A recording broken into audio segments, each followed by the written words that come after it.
Halo teman-teman pejuang ASN P3K 2024. Kali ini videonya berjudul Sekali Nonton FR Langsung Paham.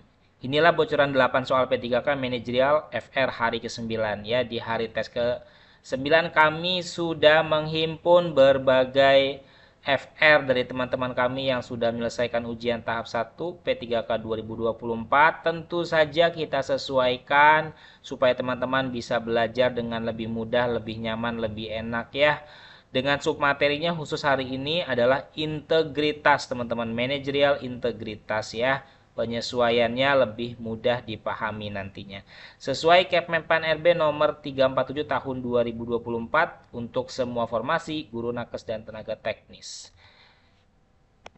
Oke, sebelum itu kita bisa simak dulu teman-teman bahwa Bimbel Bidik ASN akan mengadakan live Zoom webinar gratis teman-teman P3K 2024 dengan tema Mansoswan ya.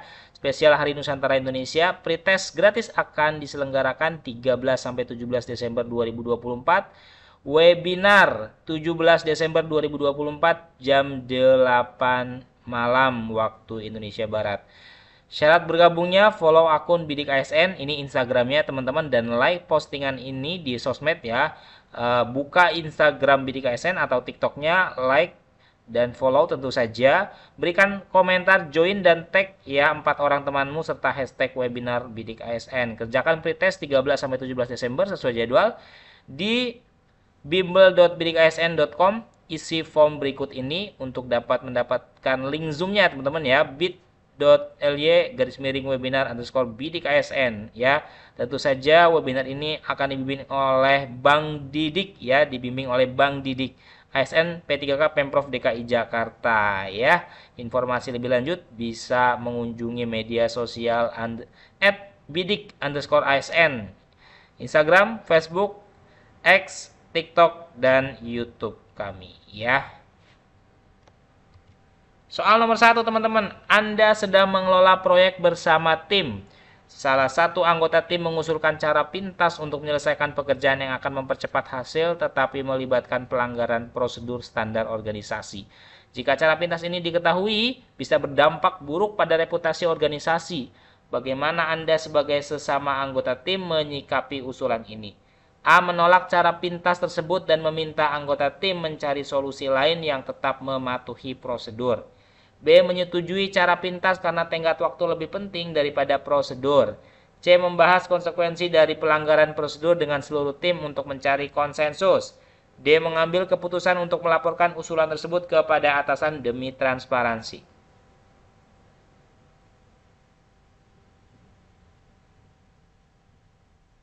Don't forget my friend, hari ini integritas ya, yang ditanyakan terkait dengan integritas kita.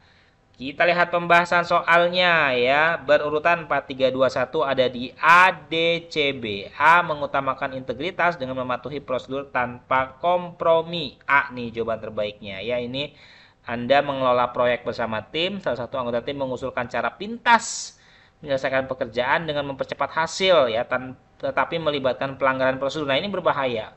Pelanggaran prosedur standar organisasi. Ini mengancam integritas ya kita sebagai pengelola proyek. Jika cara pintas diketahui bisa berdampak buruk pada reputasi organisasi. Sesama anggota sikapnya seperti apa? Ya, yang jelas menolak cara pintas tersebut ya karena nggak sesuai dengan prosedur dan meminta anggota tim mencari solusi lain yang tetap mematuhi prosedur ya. Cari alternatif lain yang penting tidak melanggar aturan, tidak melanggar prosedur. Itu jawaban terbaiknya. Baru kemudian ada di D 3 poin, mengambil keputusan untuk melaporkan usulan tersebut kepada atasan demi transparansi ya, tetapi tidak langsung konkret tindakannya apa ketika ada tawaran untuk mempercepat hasil ya. Itu ini jalan pintas yang haram ya, yang nggak sesuai dengan aturan atau prosedur yang berlaku di tempat kita. Lanjut nomor 2. Anda adalah seorang manajer yang mendapati salah satu karyawan Anda sering mengajukan laporan kerja yang berisi data manipulatif. Karyawan tersebut mengatakan bahwa mereka melakukan ini untuk memenuhi ekspektasi perusahaan karena target yang dianggap terlalu tinggi. Jika Anda tidak segera menangani masalah ini, hal ini bisa merusak reputasi tim dan mengganggu integritas laporan. Bagaimana Anda mengambil keputusan untuk menangani situasi ini? A. Menyampaikan kepada karyawan tersebut bahwa manipulasi data tidak dapat diterima dan memberikan pelatihan tambahan untuk membantunya mencapai target dengan cara yang etis dan jujur. B. Menegur karyawan tersebut secara lisan tanpa melibatkan pihak lain dan berharap mereka tidak mengulangi kesalahan yang sama di masa depan. C. Meminta anggota tim lain untuk memperbaiki laporan yang sudah dimanipulasi dan menutupinya agar masalah ini tidak menyebar lebih luas di dalam organisasi. D. Melakukan investigasi lebih lanjut mengenai latar belakang kesalahan ini, termasuk mengidentifikasi apakah target kerja memang terlalu tinggi dan memberikan sanksi yang sesuai jika diperlukan. Yuk teman-teman, ini soalnya lumayan jawabannya mirip-mirip ya, silakan.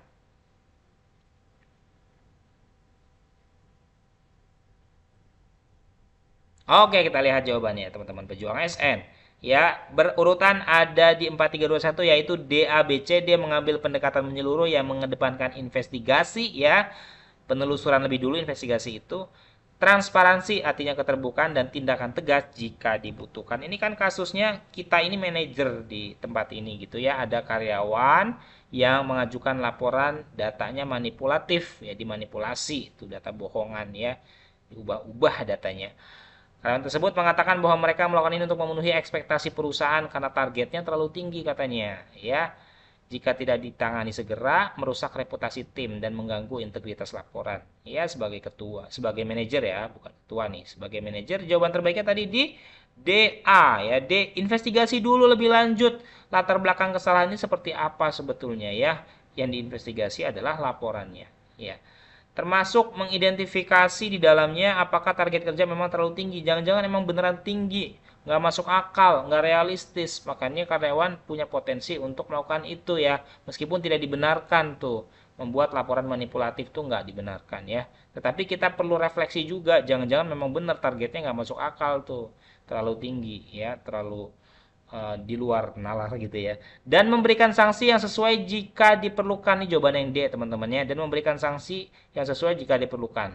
Sanksi atas manipulasi data tentunya. Ini jawaban terbaik. Baru kemudian A, menyampaikan kepada karyawan tersebut bahwa manipulasi data tidak dapat diterima dan memberikan pelatihan tambahan untuk membantunya mencapai target dengan cara etis yang oke dan jujur ya. Yang D lebih ada tindakan nyata ketika terjadi manipulasi data ya. Termasuk nih investigasi, dia menelusuri ya, menginvestigasi, menelusuri artinya. Identifikasi targetnya benar-benar tinggi nggak sih, ini refleksi, bentuk refleksi dan memberikan sanksi. Ini bentuk tindakan tegas yang bisa dilakukan. Nomor 3, dalam proses seleksi vendor untuk proyek, Anda menerima hadiah dari salah satu calon vendor. Hadiah tersebut bukan uang tetapi berupa barang yang cukup mahal. Bagaimana Anda bersikap terhadap situasi ini? A, mengembalikan hadiah dan menjelaskan bahwa Anda tidak dapat menerimanya karena melanggar aturan etika kerja. B, menerima hadiah tersebut karena tidak memengaruhi penilaian Anda terhadap vendor. C, mengonsultasikan penerimaan hadiah tersebut dengan atasan sebelum membuat keputusan. D, menyumbangkan hadiah tersebut kepada pihak lain untuk menghindari konflik kepentingan. Yuk teman-teman.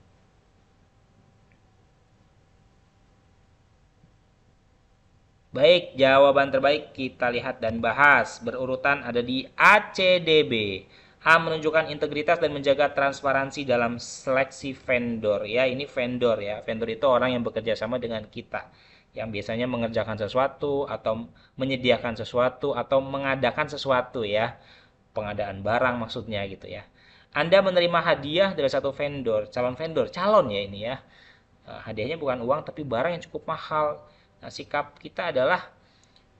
Anda adalah kembalikan hadiah itu ya, karena kita harus punya integritas. Kita tidak bisa diberikan gratifikasi atau suap. Ini kan suap nih ya teman-teman, ya berpotensi suap. Dan menjelaskan bahwa Anda tidak dapat menerimanya karena melanggar aturan etika kerja. Ya, ini gratifikasi berbahaya. Setelah A 4 poin, ada C 3 poin, mengkonsultasikan penerimaan tersebut dengan atasan ya. Ini berarti konsultasi dulu, tidak tegas tindakannya untuk menolak ya atau mengembalikan ya, padahal sudah diterima ya kembalikan saja karena itu tidak sesuai dengan etika kerja di mana kita harus memiliki integritas kerja. A kemudian C 3 poin. Nomor 4, Anda mendapati bahwa seorang anggota tim Anda telah menyalahgunakan akses ke sistem internal untuk mendapatkan informasi yang seharusnya tidak mereka miliki. Ketika dikonfrontasi, mereka mengaku melakukannya untuk membantu kolega yang mengalami kesulitan kerja. Tindakan ini jelas melanggar aturan, tetapi jika mereka dikenai sanksi terlalu berat, hal ini bisa mempengaruhi moral tim secara keseluruhan. Apa langkah Anda? Ya, ini kita sebagai ketua tentunya dari soal ini ya. A. Menegur anggota tim tersebut secara langsung sambil mengingatkan bahwa tindakan semacam ini tidak diperbolehkan dan harus dihindari di masa depan.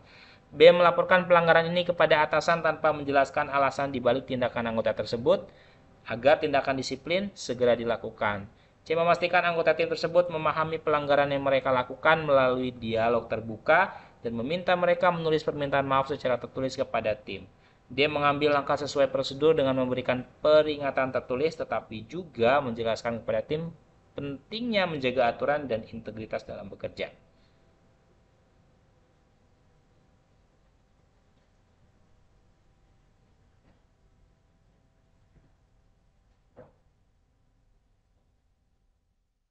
Oke teman-teman, ini soal yang hot teman-teman ya. Soalnya panjang, opsinya panjang-panjang gitu ya. Dan mirip-mirip jawabannya ya, semuanya bagus tentunya. Kita bahas berurutan jawabannya di DCAB. DCAB ini kasusnya adalah anggota tim menyalahgunakan akses ke sistem internal ya, mendapatkan informasi yang nggak seharusnya. Nah, ini dilakukan untuk membantu koleganya yang mengalami kesulitan kerja. Ini melanggar aturan tentunya teman-teman ya. Tapi kalau dikasih sanksi terlalu berat, bisa mempengaruhi moral tim secara keseluruhan. Ya, yang D, ambil langkah sesuai prosedur. Nah, ini kalimat yang paling tepat nih. Ya, jawaban yang paling tepat. Ambil langkah sesuai prosedur. A, B, C itu nggak ada ngebahas prosedur ya. Kalau ada prosedur, ada SOP, ada kode etik misalnya, maka langkah kita harus sesuai prosedur SOP dan kode etik tadi. Jadi kita tidak menyalahi aturan yang berlaku di tempat tersebut, di instansi tersebut ya.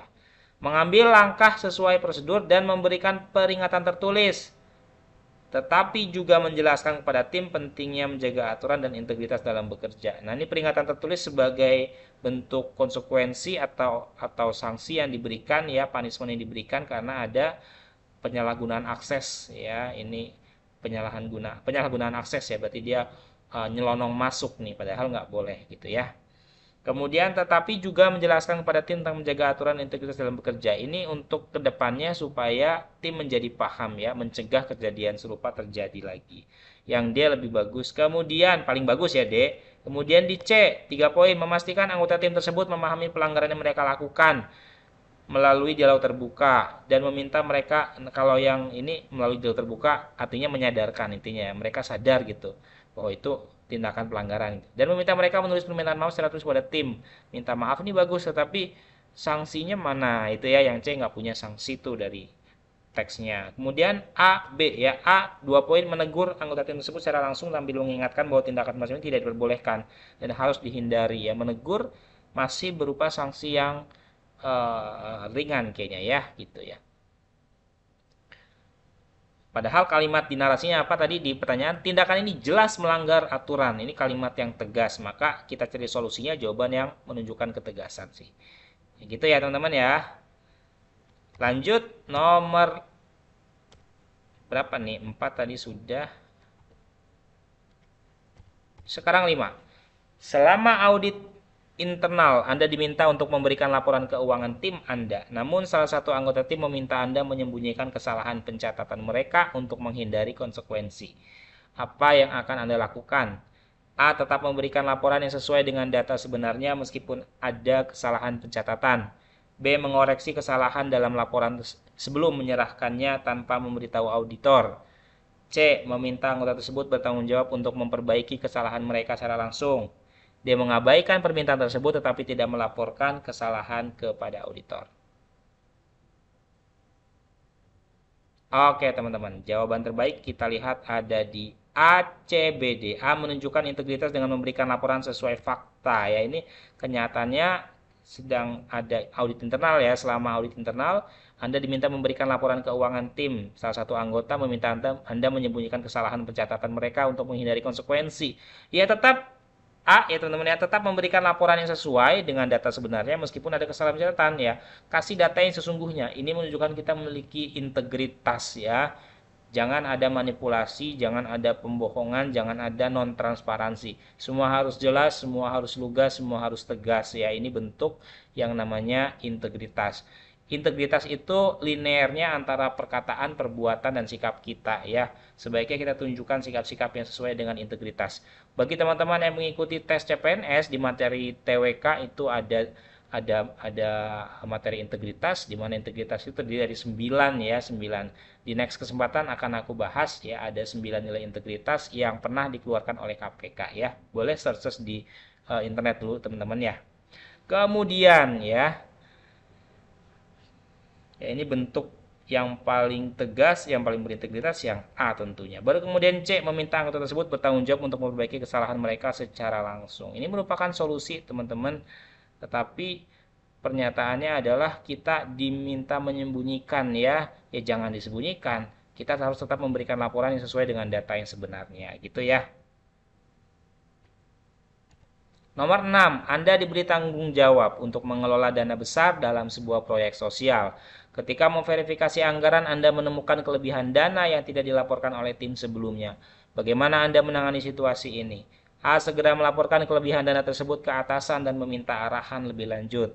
B. Menggunakan dana tersebut untuk kepentingan proyek tanpa melaporkannya.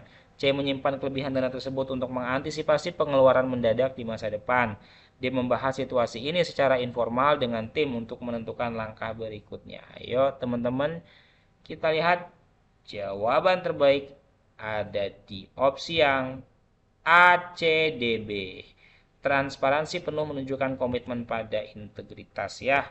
Ini A ya, transparansi ini laporkan kelebihan dana ke atasan, meminta arahan lebih lanjut. Jangan sampai dana yang lebih itu kita sembunyikan atau kita gunakan tidak sesuai peruntukannya. Ini bentuk penyalahgunaan kewenangan ya.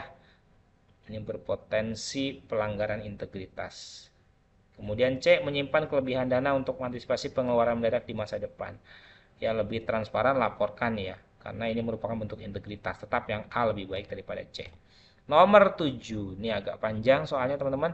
Tim Anda menerima proyek penting dengan tenggat waktu yang ketat. Salah satu anggota tim diketahui memberikan informasi palsu kepada klien untuk menutupi keterlambatan pengiriman hasil kerja.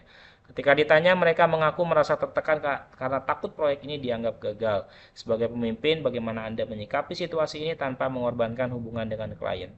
A. Segera menyampaikan kepada klien bahwa ada kekeliruan dalam informasi yang diberikan sambil memastikan tim mempercepat penyelesaian pekerjaan tanpa mengorbankan kualitas. B. Memberikan teguran kepada anggota tim tersebut dalam rapat internal dan memperingatkan bahwa tindakan ini tidak sesuai dengan nilai-nilai integritas perusahaan. C. Menyelesaikan proyek secepat mungkin kemudian melaporkan tindakan anggota tim kepada manajemen agar mereka memberikan arahan lebih lanjut. D. Melibatkan seluruh tim untuk memahami akar permasalahan, mengambil alih komunikasi dengan klien untuk meluruskan informasi, dan memberikan pelatihan ulang tentang etika kerja.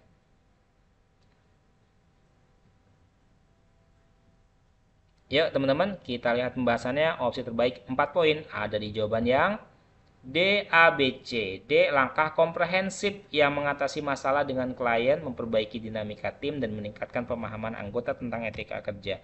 Masalahnya apa sih gitu ya? Ini ada proyek yang diselenggarakan, yang dilaksanakan oleh tim kita. Waktunya mepet ya, tenggat waktunya ketat gitu maksudnya.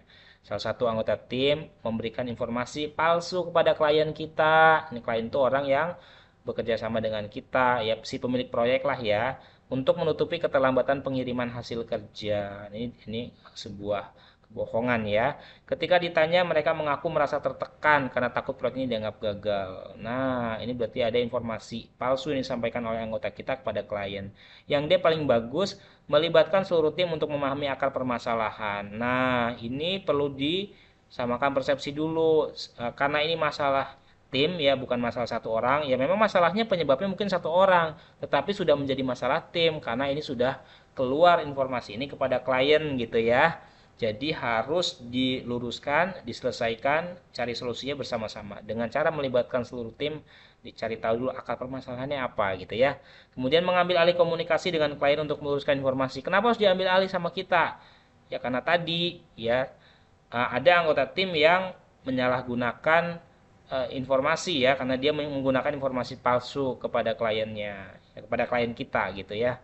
Maka kita harus ambil alih komunikasinya, jangan yang tadi sudah menyampaikan informasi palsu, tetapi kita, supaya klien percaya sama kita, tetap percaya sama kita. Dan memberikan pelatihan ulang. Nah, ini memastikan bahwa kedepannya tidak terjadi masalah etika kerja seperti ini. Ya, ini bentuk integritas yang paling tepat. Kemudian A, 3 poin, segera menyampaikan kepada klien bahwa ada kekeliruan dalam informasi yang diberikan, sambil memastikan tim mempercepat penyelesaian pekerjaan tanpa mengorbankan kualitas. Ya, ini menyampaikan ada kekeliruan dalam informasi yang diberikan. Ini solusi juga sebetulnya ya. Tetapi yang D ada unsur pelibatan, di mana ketika masalahnya adalah masalah tim, maka cara mencari solusinya yang terbaik adalah dengan melibatkan tim. Nah, itu salah satu jawaban mengapa dia lebih baik. Kemudian di D ini ada unsur mengambil alih komunikasi. Nah, ini bentuk kalau yang tadi sudah terlanjur salah, maka diluruskan oleh orang yang tidak tidak terlihat salah ya. Di sini dalam hal ini adalah kita sebagai pemimpin dari tim ini. Kita sampaikan, kita luruskan informasi itu ya. Komunikasinya kita ambil alih. Itu mengapa dia lebih bagus daripada A. Oke, nomor 8 for you tentunya teman-teman bantu jawab di kolom komentar. Anda mengetahui bahwa tim Anda memiliki kebiasaan untuk memberikan laporan proyek yang dilebih-lebihkan saat rapat evaluasi agar terlihat lebih baik di mata manajemen. Sebagai pemimpin tim, Anda menyadari bahwa jika kebiasaan ini dibiarkan, reputasi tim dan kredibilitas organisasi akan terancam dalam jangka panjang. Bagaimana Anda mengambil keputusan? A. Meminta seluruh anggota tim untuk memberikan laporan yang jujur mulai dari rapat berikutnya, tetapi tidak mengungkit kebiasaan mereka di masa lalu untuk menghindari konflik. B. Membahas masalah ini dalam rapat tim dengan memberikan contoh laporan yang akurat dan menjelaskan konsekuensi buruk dari manipulasi data. C. Melaporkan kebiasaan manipulasi laporan ini langsung kepada manajemen tanpa melibatkan tim dalam mencari solusi. D. Meninjau ulang laporan yang sudah dibuat, memberikan umpan balik kepada tim secara individual, dan menyusun kebijakan baru yang memastikan transparansi dalam pelaporan proyek. Saya yakin teman-teman dapat menjawab dengan baik ya. Kalau perlu diberikan poin A berapa, B berapa, C berapa, D berapa skornya teman-teman ya. Bantu jawab di kolom komentar teman-teman. Kembali diinformasikan bahwa Bidik ASN, Bimbel Bidik ASN akan mengadakan webinar gratis teman-teman P3K 2024 dengan tema Mansoswan dalam rangka spesial Hari Nusantara Indonesia.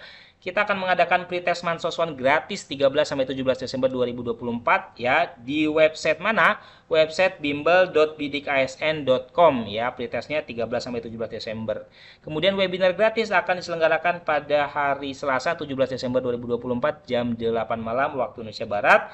Informasi lebih lanjut ada di kolom komentar nomor handphone yang bisa dihubungi ya melalui WhatsApp. Kemudian ada media sosial @bidik_asn yang bisa diakses melalui media sosial IG, kemudian Facebook, X, TikTok, dan YouTube kami. Ya, jangan lupa bahwa webinar ini akan dipimpin oleh Bang Didik.